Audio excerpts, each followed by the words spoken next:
Hi, everyone. Welcome to the new normal. I'm your host, Lisa Davis, aka Litecoin Lisa. And today we've got a special treat for you. My buddy Jeff Pinnacle is here from Crypto Confidential. We're going to talk to you, catch you up on some current events. What in the heck is the SEC unconstitutional? What's happening there? And are Twitter bots taking over the world? I don't know. But we're going to find out right after this.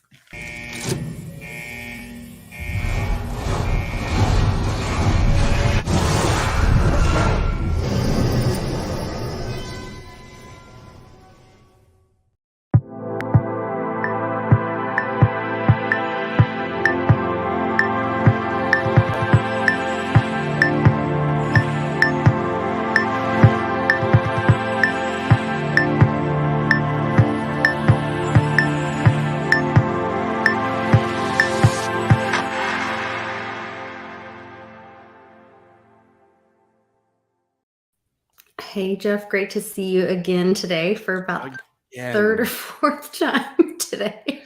Yeah, we should catch people up. It's been quite the day. We've been at it. I've been talking to Lisa on and off pretty much all day today. Yeah, it started bright and early. Typically on Thursdays, we schedule about a 2-hour interview for the Very Dow channel. And sometimes it's an interview with Reggie. Sometimes it's a panel. Sometimes it's somebody from the Veritasium DAO group itself. We just never know what we might be talking about, but we have a 2-hour time set aside, so we know we're going to have that time together. Then that followed up with, then we had more time together because I forgot to do intros and outros. So we had a little extra time after lunch. I should have grabbed you before you left because I was they're wearing our outfits and we're going to be back and yeah, it was totally my fault. Okay. Then we had we have Very DAO meetings that are bi-monthly. And it just happened to fall on the same day, so it was just like a lot of time, a lot of togetherness. And then I asked you if you would fill in today. Johnny Litecoin's little girl had a art show, so we wanted to tell her good luck on her art contest. And I was like, oh, while you're at it, you want to come join me? Hey, what's another hour between friends, right? You know, that's right. That's right. We were talking last night in preparation. That's right.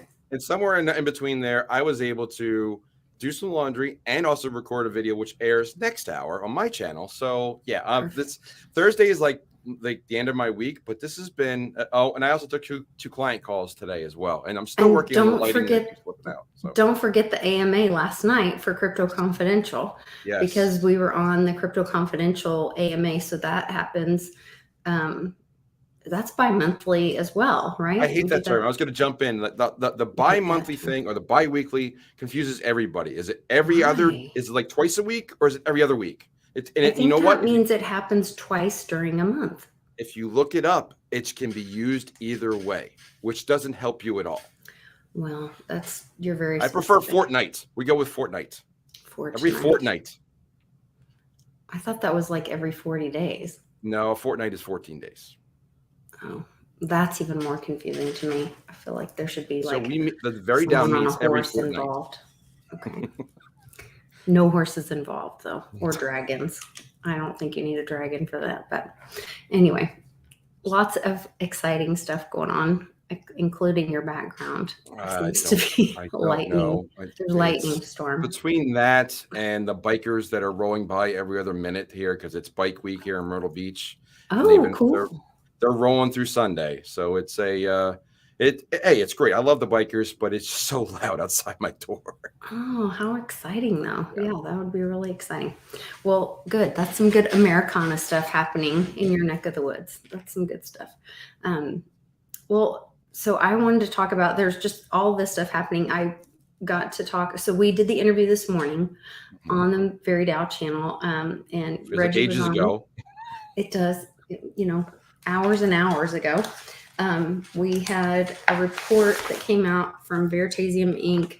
I'm old school, so I like print them out and draw all over them. Yes, I draw all over them, and yes, I'm one of those geeky girls. I'm a homeschool mom. I do that too, but I don't print out 68-page reports. I print Yeah, out like no. a page or two of questions or whatnot. But No, I yeah, that have was to a bit touch it much. and I have to highlight it and put notes all over it and yeah, the whole bit.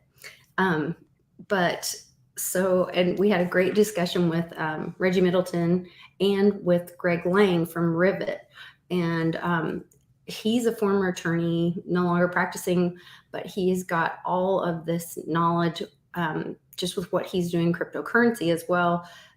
He's very involved in the Cult DAO and also with Dragon Chain. He's one of the hosts on World Blockchain Roundtable. Did I say that right? I World think so. I Blockchain haven't been on there Roundtable. yet, so I Correct. don't know the full title yet. But You yeah, will. You'll have to go on sometime. They're brilliant. I mean, these guys are amazingly brilliant, and Amanda is their producer behind the scenes, and I adore her. She's super, super smart. we were talking to her when we yeah. interviewed Joe. That was great. Yeah, she's coordinates all that, and she's super brilliant lady. And so they were talking about some stuff this morning. So after we finished that interview, and that will be out probably, what do you think, next? Probably They might put a clip out on Monday, but it really depends on the editing because it's just a little bit of insight. We are, we're the pretty faces on camera. We just make sure that we just pass the talking stick around, make sure people converse, keep things moving. Then we give them the raw footage, and then the editors clip it up. And sometimes like I'll go in there and say, here's a good clip segment, and I'll just go through the timelines. But then they make clips and they air the whole video at the end. So that gives them more content as we build the channel there. So sometime over the next week and a half, that video, the clips will start coming out and the video will come out of that conversation. And it had some really insightful conversations, some new talking points and information about Block. And I thought it was really great. So I was excited. And Nana, hi Nana. I'm not going to be chatting on because I don't want to screw anything up and I don't want to change any more settings. So I had so many conversations today, but it's Rivet, RIVET, like the metal fastener. That's the name of the company. Thank you very much. RIVET. Yeah. It was a great conversation. So then I jumped over with Greg over to World Blockchain Roundtable, and I shared that on my Patreon, and I retweeted it, and I liked it and added it. What I'm starting to do is I added a new playlist on my YouTube channel with any of the episodes that I'm on for World Blockchain Roundtable. And so you'll see those, a new playlist there. You can find those really easy. And I recommend that you guys go over there and subscribe to that channel. They are brilliant and have some great conversations. But we got into some of the things where they're talking about these issues where because of Elon purchasing Twitter, or this attempt at purchasing Twitter, which seems to be dragging out like this crazy insanity. I'm beginning to think that he never wanted to buy Twitter in the first place. It might have been just exposing all this. Mm-hmm. Who knows? And now they're like, well, we're not going to let you. Okay, well, we have to let you because that exposed that they have to do the right thing and their fiduciary responsibility to their shareholders. So they had to do the deal. So then, but they thought Elon couldn't bring up the money. Well, sure he can. Okay, well, then he has the money. So then they're like, okay, no, we have to. Well, then it exposes these Twitter bots.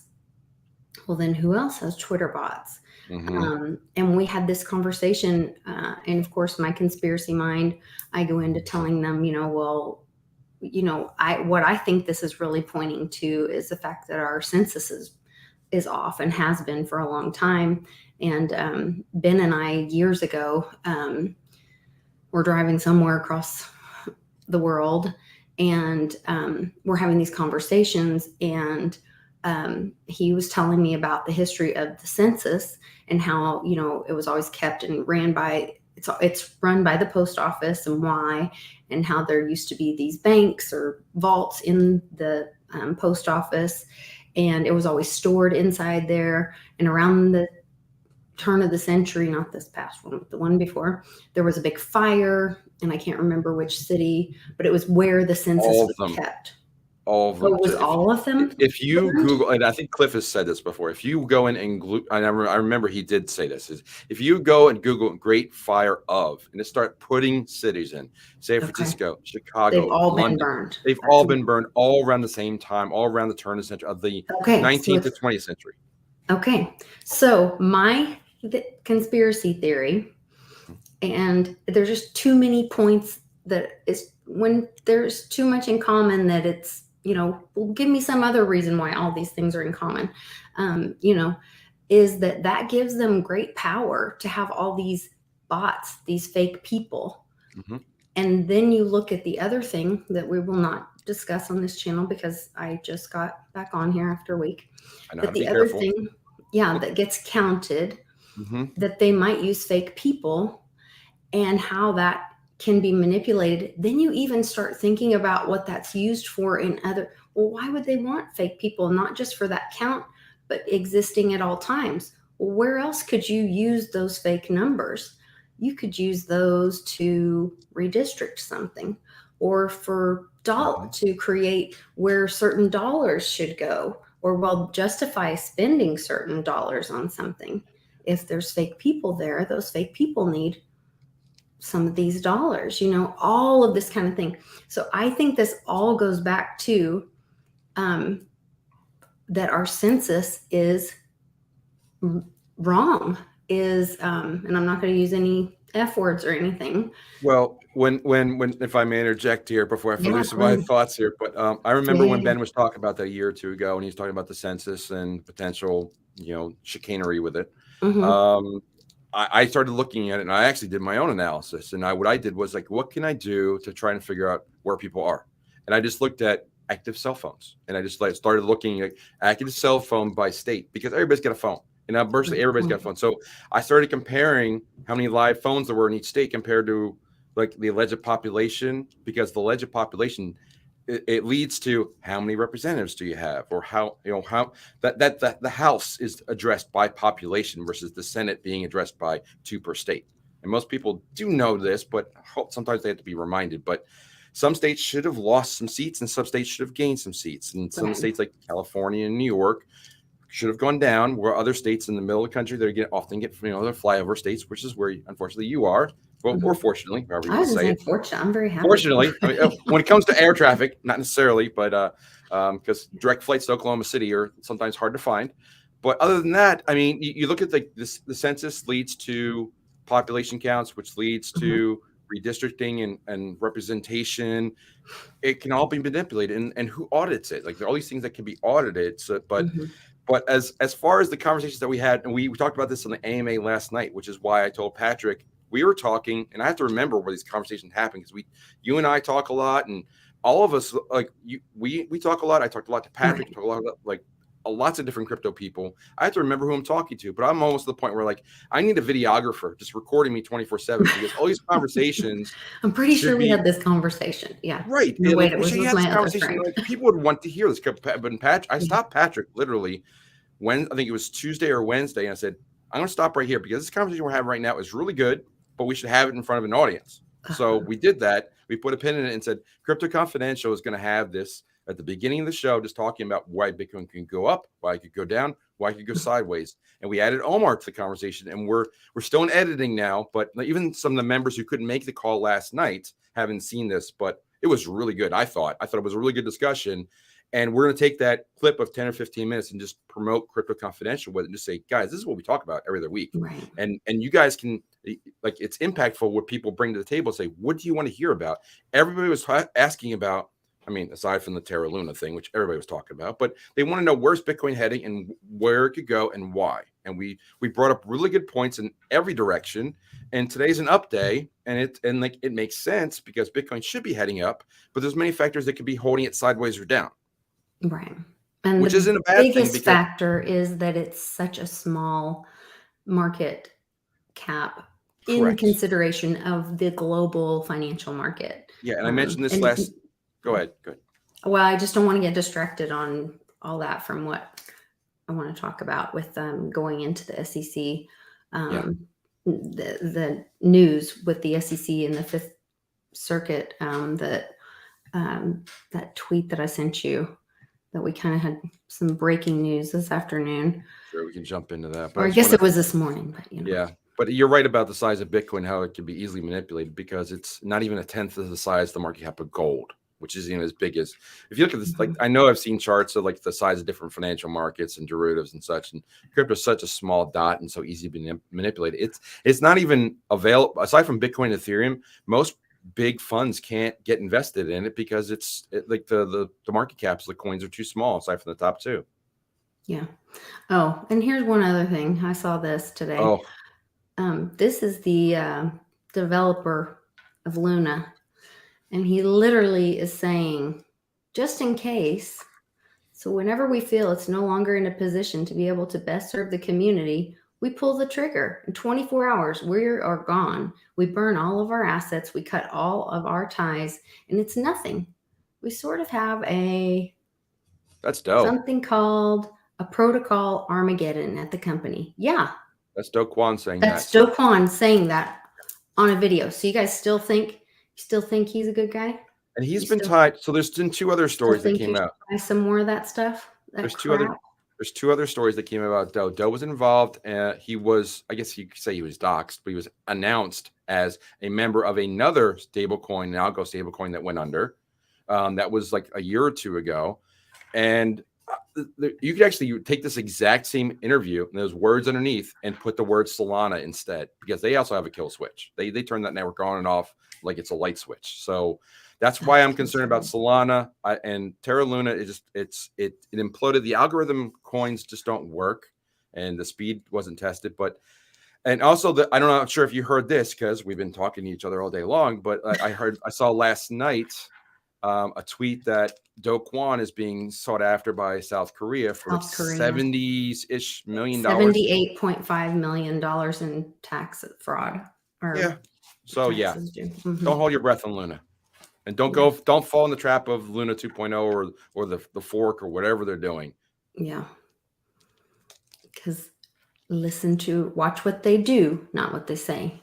Well, there he said it, but they also did it to you. So anyway, be very careful, people. Yes. So this was really very interesting. And I read through some of this stream or this thread and got some other information. And the timing of this, once again, watch the timing of these people. The timing of this, I'm going to kind of preface with, so the timing of this is happening when the SEC has searched through 100+ personal phones of Wall Street deal makers as it widens its probe into secret messaging through platforms such as WhatsApp. Oh, so that's happening right now. And then look what happens. SEC brought an enforcement action within the agency against petitioners for securities that I'm not allowed to say on, you know who to. An SEC administrative law judge. Oh, I have to put my glasses on this too. Small, you guys. SEC administrative law judge adjudged petitioners liable and ordered various remedies. The SEC affirmed on appeal over several constitutional arguments that petitioners raised. Petitioners raised the same arguments before this court.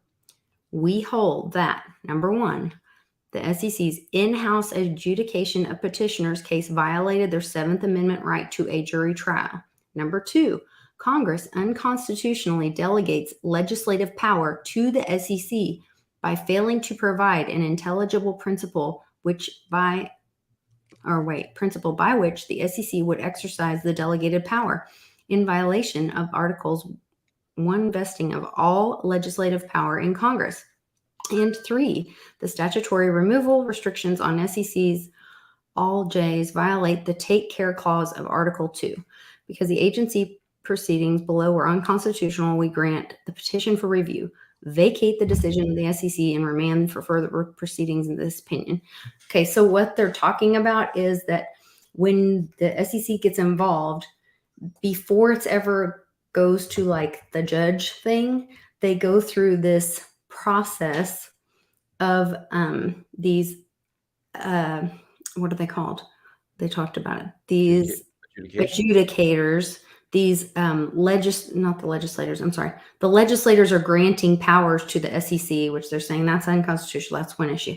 But then their in-house adjudication happens before it ever gets to the judge or the court. So they're saying that all those adjudicators are making these decisions before you can ever get to a jury trial or have a right to any of that kind of stuff. And so basically they're saying like they're doing these unconstitutional things and making these demands or these decisions that are unconstitutional. So this And just goes back to the they're fact that denying people their right to a trial. yeah, the government just never shrinks. It continues to grow. Yeah, I just looked it up. The SEC started in the 30s. It just gets bigger and bigger and bigger, never shrinks. And when they have too much to do, what do? Rather than actually following constitutional law, they say, "Hey, we have too many cases. Let's get some adjudicators and give them all the power, and then they can bring stuff to us, even though it's not constitutional," as that opinion just stated. So rather than saying, "Oh, why does the SEC have to look at all this stuff, or why are they doing this for to save people from themselves?" It rather than pulling them back and just saying, well, we can't possibly go after as many things as we want to do. Maybe we are overstepping. No, they continue to overstep by adding adjudicators to address more things that they think they need to address. And who gives the SEC their power? Congress, not the Constitution, not the Supreme Court. That's what they're saying here. This is completely unconstitutional. These are laws created not through Congress does create laws, but through a proper process, not this way. This is like they're writing their own rules without the proper process.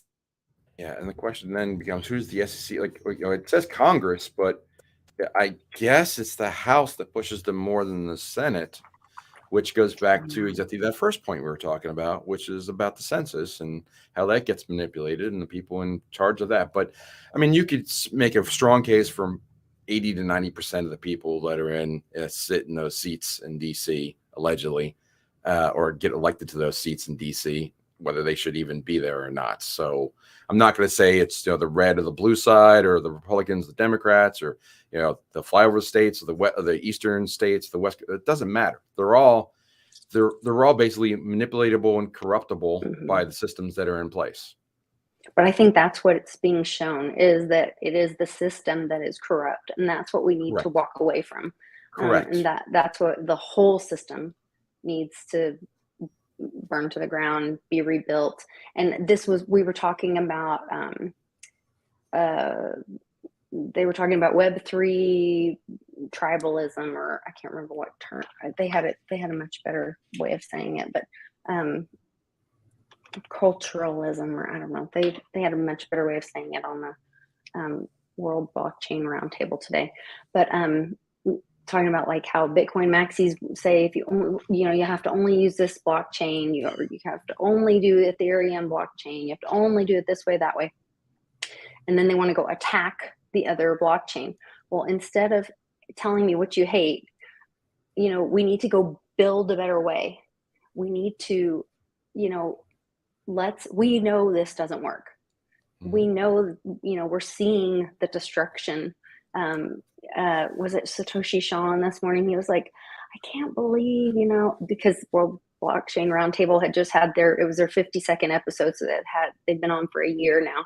And they're like, I can't believe, we've been on, that Joe Biden's been in office for a year now. And I was like, he hasn't. It hasn't been a year. It's like, it's been the quickest destruction of America in less than a year. So let's walk away from that. But let's stop like trying to fix the broken bike. It's time to go build something new. Like, this doesn't work. You can't tell the people, you have to show them. So now they've shown them for quite a while, to saying like, look, we can't get consent. We can't get more than 50 votes or 55 votes on anything. And unless it's like legalizing cannabis or like, taking a day off or anything like that. But we can get 80% of the people to vote to give money to Ukraine. That doesn't seem right. So, well, I'm so offended. Like, they had they're having a new budget in Oklahoma, and there's some great stuff in there, but at the same time, they throw in these little, I think it's such a slap in the face. I think it's $75 or $150 for a grocery stimulus for Oklahomans. I'm like, really? Do you really think that's going to be some kind of help to people when my gas has gone up to $5.49 a gallon for my vehicle? You know, I mean, what a slap in the face. Eggs have tripled here, you know, and you're going to give me $75. Well, that's going to help for about a week with a family of 4, you know. I mean, that's just, it's laughable, it's offensive, to be honest. Meanwhile, there's, you know, billions, millions, billions going over to Ukraine. They're sending our oil over there. They're, you know, the baby formula is all down at the border for the illegals that don't have to be tested when they come over. But my husband and I were talking about going to Mexico with some of our friends and family, and we were told that if we go, I think when we come back, we have to be tested or something like that. But with Title 42, that should be lifted so they can come on over. Red Rover, come on over, drink our baby formula. We got free attorneys for you, and God knows what else. No, nobody's sticking anything up your nose. But I'm an American citizen, and if I go out of the country and try to re-enter legally as an American citizen, I should be nasally raped. Well, I'm not going to comment on the rape part. Never do that. But as far as, you know, the prices of things going up, I think that it's actually, believe it or not, that's actually a good thing. Let me explain why. Historically speaking, I think I got this from Economic Ninja or someone like that. But when you get to a point where the cost of your food is 40% of your income or higher, that's when people revolt and overthrow the system. So that's where we need to get to. We're getting closer and closer, and more and more people are getting angry at this, and they need to take action. And this, like, I think, you know, they talk about the, you know, the midterm elections or whatever. It may not even extend to that point. I mean, they're already dusting off UFO conversations yesterday. I know TPA is not here now, but I'm like, I was like, I'm like, jump on Twitter and I'm like, we're talking about UFOs now. I'm like, are they out of distractions yet? Wait, I have great news. I'm going to be on later tonight. Our buddy TPA got his Twitter back today. I told you we need to be on 24/7. Unless, you know, I told Lisa, I will tell everybody, I'm not wearing pants right now. So I had I get to go on Lisa's show and lighten it up. I'm wearing swim trunks, just to be clear. I'm wearing clarifying. I'm wearing some trunks, but I'm wearing this. This is like the third appearance of this shirt today. It was laundered in between, but I'm wearing swim trunks because after this is after this and my show at 6. That's it for the week. Although I do have to talk to a client tomorrow, but I'm done for YouTube. I'm heading to the hot tub after this show with my buddy Tim. We're just gonna chill out, and because it's been a long YouTube day. I told Lisa that this is my last Thursdays. Like I try to, you know, that's enough and back away. I might do some Instagram or whatever, but you need to unplug a little bit. But woo, it's been a long and hot one today, and I've been in front of camera, and again, we have these conversations all the time, but it's important to get these messages out. Oh, look, he's this is so sad. So he sent me a screenshot, and he thinks he's back. He goes, look, I'm back, and it says they totally fooled him. It says, I'm back. Oh, maybe he's back on another platform, but he says, I'm back. And you see, Truth was it Truth Social is now web-based, so you can just hop on. Maybe he's on Truth instead.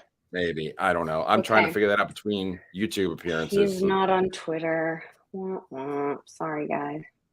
You got YouTube, you got Twitter, you got Instagram, which I was doing this at lunchtime between calls. It's just we're now also streaming live on Rumble. So excellent. When I got kicked off of that, I figured that out. So we're also streaming live on Rumble. Yeah, our buddy Rice Crypto, he knows how to stream on virtually everything that's under the sun. So that's if you want to look, you know, a platform, he's got Odyssey and everything. I'm on Odyssey, Rumble, Twitch, Twitter, Facebook, YouTube. I think that's I'm still only on YouTube, but eventually I need to get my Pilled working again. I got to get with my buddy Methods and get my Pilled. My Pilled got a glitch in it, and I didn't get it fixed. So we got to get that fixed. But That's what I needed to be, is on the internet more. I feel like I've been on the internet all day. well, Yeah. that's where we all live, in the metaverse, Yeah. right? Magic internet friends. Our magical internet friends. I love my magical internet friends. Speaking of magical internet friends, are you planning on being at Westwoods in June in Peoria, Illinois? Was not planning on that. My next trip plans to be in August, and I'm working on that now. But Okay. my main focus right now is like we're trying to do a Crypto Confidential meetup in August, and that's going to happen. I think it's going to be, let's announce it now. Forget it. August 12th. Lisa's going to be there. It's Friday, August 12th, and August 13th. There's going to be some follow-up stuff for Crypto Confidential members. But the open invitation is Friday, August 12th in the greater Atlanta area. We still picking at the location, but come on out and meet us. And it's open to everyone. It's going to be a great time. And then we just build from there. But I may make it out to Lisa's event the week before. There's been on again, off again. And I know Bix is going to be there. I'm going to try to make it out there. That's going to be a Team Mighty charity event with a happy hour the day before. So we'll do the happy hour and I've got that on my website. So we'll do the happy hour the day before on 8/5, and then we'll do 8/6. We've got Bix Weir coming out to do Team Mighty Warrior and Champion celebration.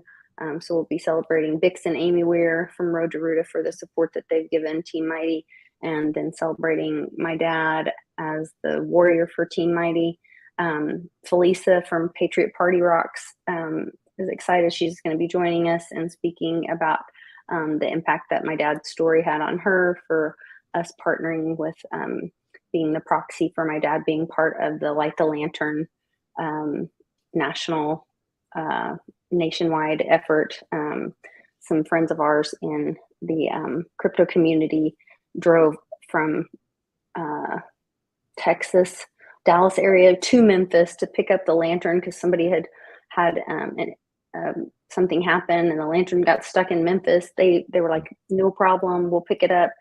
Drove it to us in Arkansas, where I met with my dad, and then he was able to sign the document that then is going to be taken to. So then my husband and I took the lantern to Tulsa, where it was handed off to the next person to take it to the next place. It hit all continental 48 states.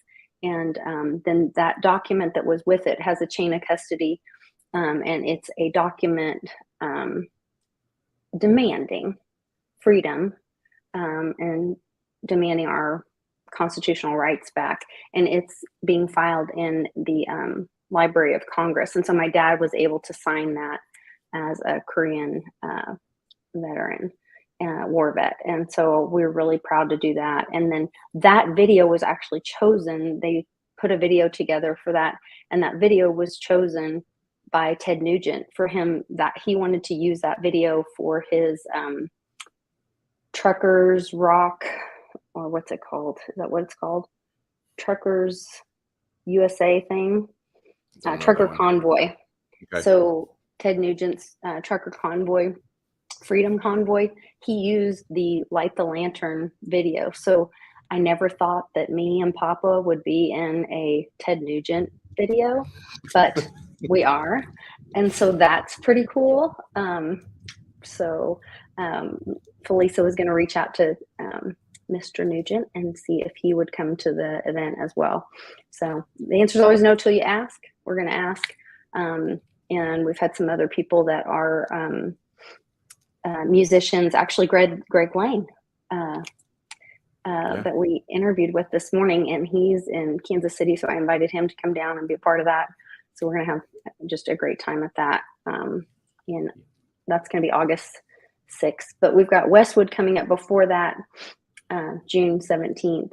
Go to clintwestwood.net for details, but we'll be in Peoria, Illinois. And I saw Mitch tweeting with somebody from the whiskey place today, trying to get that set up for us for the happy hour there. So that's going to be a really great time. You guys check all that stuff out. And you can go to litecoinlisa.net for more information on any of that.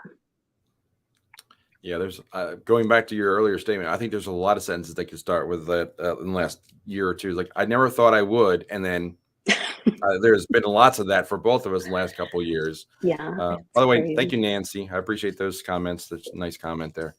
But yeah, just watching them go by. But it's been a wild ride for sure. And we're happy to. We love doing what we do. I mean, that's why we're on so much, and we talk with each other even when we're not on camera. But we have such good conversations. We want to share them at this point. So that's why sometimes I was like, hey, hold this conversation for later. But as I said last night, I think it was last night on the AMA, I'm going to be doing 2 more excerpts that I'm going to be doing on my channel. I'm going to be doing it was really popular when Divvy Daddy and I talked about Divvy. So we're going to do once a month, and I'm going to talk to Papa Joe once a month about Matic.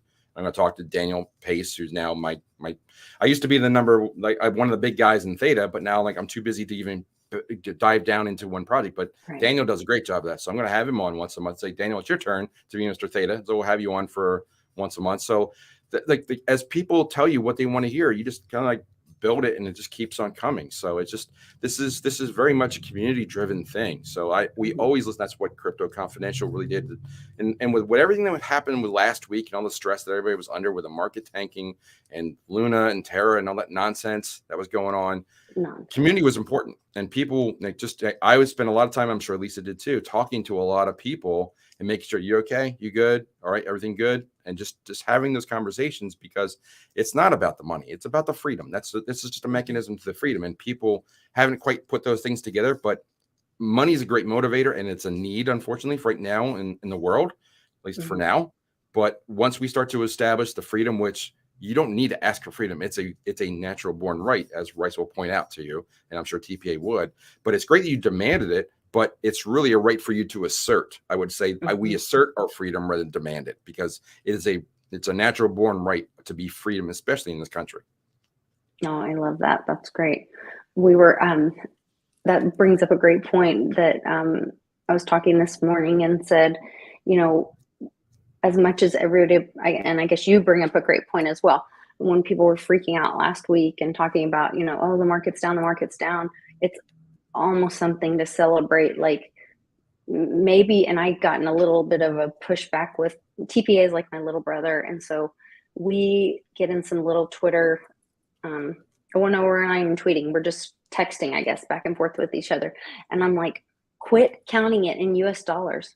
I was like, good. I'm glad it's going down. I was like, then you stop looking at it in that. Like, think of it as Satoshis, or maybe it will be die and down in flames, and they'll start counting it in silver, and then it will matter. And so we were having this conversation this morning about, oh, well, when the markets go down, and I believe that it's all going down. We're watching NASDAQ fall like crazy. We're watching all this stuff, and people are like, oh, and you're watching this stuff, and a lot of these coins are tied to that, and you're seeing that correlation and the market going down together. And I was like, but won't that be a wonderful thing when that all happens? Because so many of these guys that I was talking about this morning, especially, they're like super brilliant and been in tech for a long time, and they're like tired of the when the number go up thing.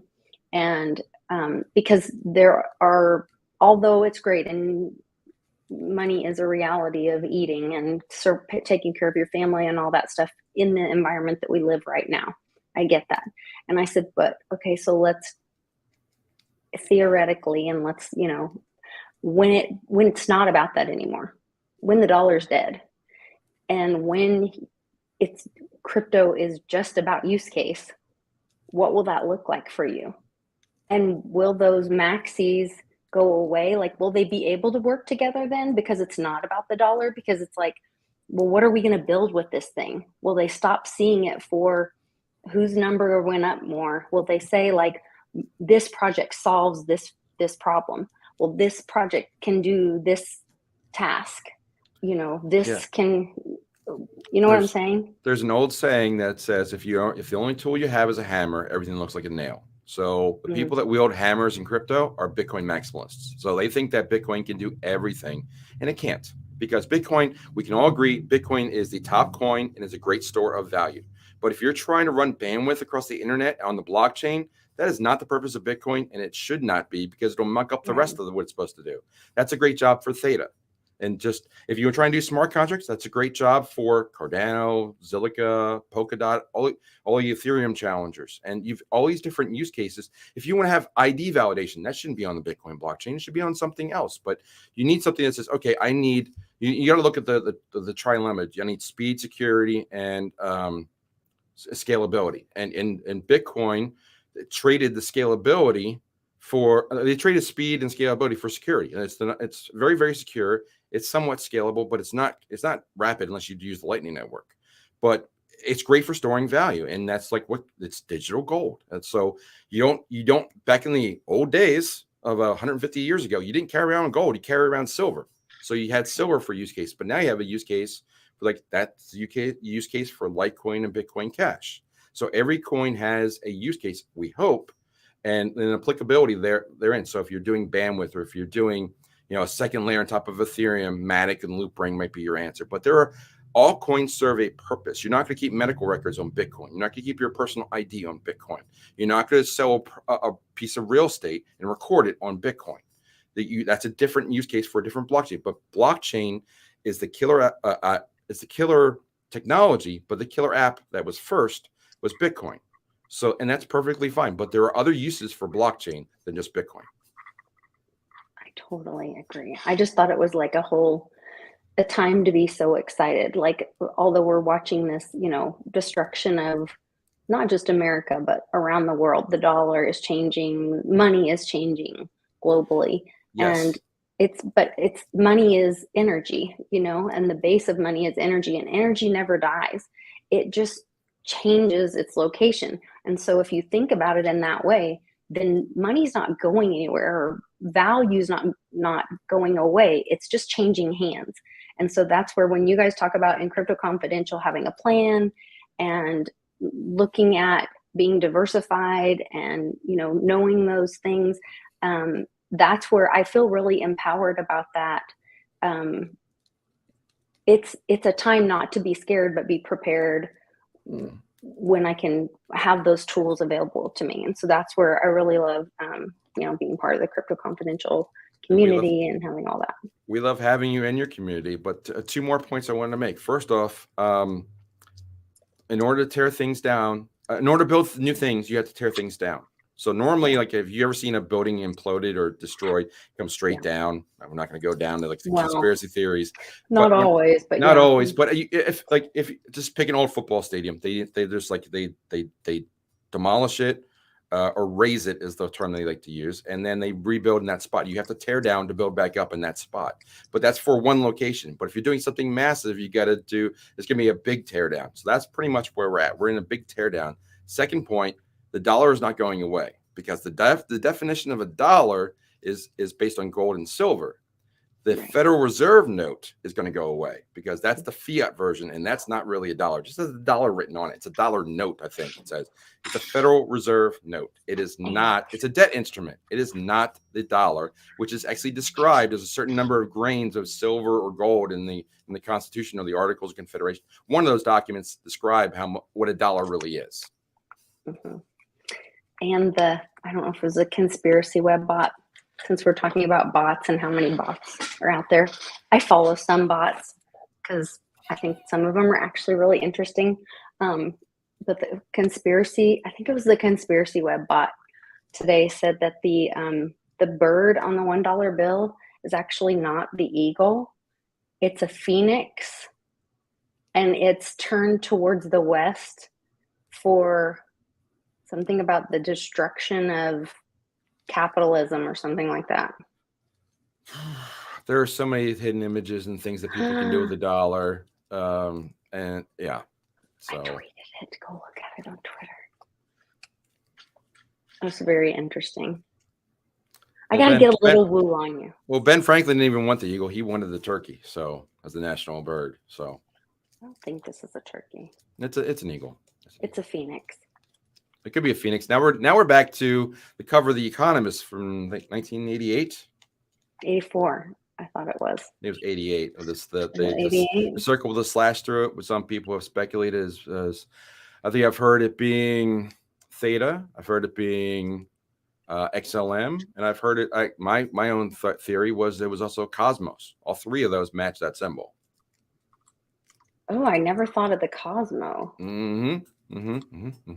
If you go to the native Cosmos page, that is the exact same like favicon for like the little clicker button at the top for your website. It's a circle with a slash.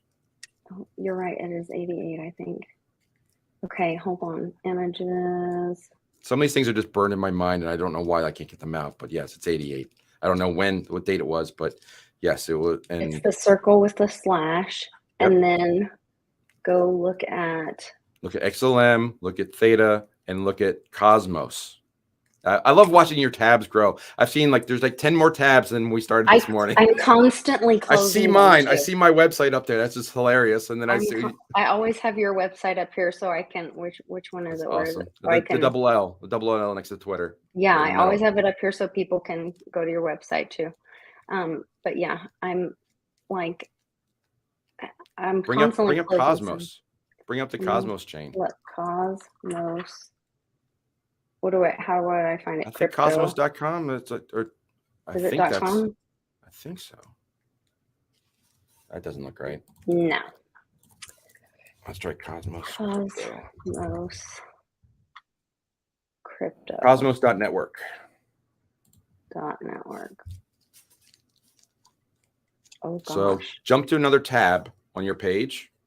Well, you can find the symbol in here, but if you the favicon will show up when you're not on this tab. Why don't they have their logo on their page more? Because they don't want to put it. Crappy marketing. Yeah. There it is. See it right there on the O. There you go. Yeah, but it's not very good. Yeah, jump to another tab and then look at what the tab. See the tab at the top? Look at it. Yeah.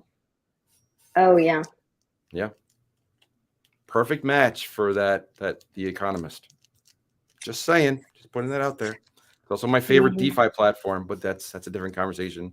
But hey, you'll find out more in Crypto Confidential there.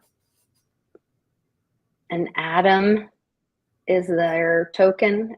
They've gotten crushed lately, by the way, the Atom and the Cosmos chain, because they were loosely linked with Terra through their for their DeFi platform. So they've gotten slammed up, but they're going to see a massive appreciation. Cosmos goes up and down a lot because it's just underrated. It's very much like Polkadot, but like a poor man's Polkadot, because they have the inner blockchain consortium or something. It's like it's they call it the IBC. It just puts all the different chains together, and it just allows other chains to talk to other chains, and puts Bitcoin, Ethereum, and Litecoin to be able to talk to one another. The IBC is kind of what Polkadot's doing. Cross chain. It's an inter-blockchain IBC, inter-blockchain something, and it's a standard that they have projects working towards so they can talk to one another. Kind of like APIs and software development kits. Like that's how apps talk to one another. They have these rules of engagement for talking to one another, and that's what Cosmos has a protocol they call the IBC. That if you want to be on their chain or if you want to talk to us, conform to the IBC so we can talk to each other and exchange information to the blockchains. That's what Polkadot does too. That's what everybody's trying to do, because that's the next holy grail of getting all these different blockchains to talk to each other. Well, that's what I had said last year at the when we were at Utah Valley University. They said, what's the next big thing in crypto? And I was like, it has to be cross-chain, because I was thinking back to when email came out, and you could only talk to people on AOL, or you could only talk to people, that were on the same email server that you were on. And once you could cross over and talk to people on different email servers, the whole thing blew up.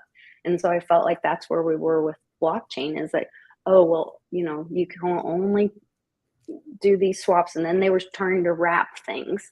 And that was kind of the next step, is this, I'm going to wrap to be able to send it over to your blockchain, but it's still so messy and, Standardization is key. That led to the revolution in CD-ROMs, the DVDs, and VHS tapes. And then even now with phones, I know that I'm not an iPhone guy yet, but I'm getting closer and closer. But I know that when you and I converse or other people converse, I can't do the little reactions to people's like posts. Well, and I can't send you So for me to send you a link to StreamYard, I can't send it from my computer. I have to send myself a text on my computer to my phone and then send it, or I can email it to you, but I can't send it like, it's much harder for me to send it to you because you're not. That's going to be because everybody has their own preferences of communication. I talk to different people in like 20 different ways: email, text, Telegram, whatever. That's why, or Instagram, all these different ways of communicating with each other. When we start to standardize on something, because we've talked about it a lot. We're so fractured. When the fractured nature of it just goes away, we are all interconnected again, and we're able to socialize and connect and talk and communicate. That's when things are really going to develop and expand even more exponentially. I totally agree with you. I think that is where we'll have these bumps in adoption, or these massive wave tsunamis of adoption in and in. So quantum leaps. Yes, definitely. Well, thank you so much. Not QFS though. Not QFS. Yeah, be careful. There you go, TPA. Come on back at me. Uncle Cliff, you and that flat earth nonsense. Challenging you with your manhood. If you start pushing him on that QFS. That cracked me up yesterday. Goodness. All right. Well, thanks for joining me today. I really appreciate it. Anytime, Lisa. I'm always on YouTube. I'm always on the internet. So why not? So everybody goes. With that said, I'm going to put these trunks to use and get in a hot tub in about 20 minutes. So thank you, everybody. Oh, by the way, my video debuts in 2 minutes over on my channel. Yes. Everybody go jump over there, and I'll be in the chat as well over on Litecoin Leader. Let me go over here really quick. YouTube.com/Litecoin Leader. Do I have it pulled up already? Hold on. If you're not subscribed to my channel, there's something wrong. Come on, people. These videos are I make 10-minute videos. Let's go. Yeah, I am. Hold on. There you go. Monday through Thursday, sometimes on the weekend. I had some good, interesting stories there too, including metaverse surgery on my channel today. Metaverse surgery. Metaverse surgery. You got to watch. It happened. That is very exciting. All right, you guys go check it out. All right, I'll be over there in a sec. All right. Talk to you guys soon. Thank you guys. Everybody. We'll see you tomorrow. Thanks, Lisa. On Happy Hour. Take care. Bye.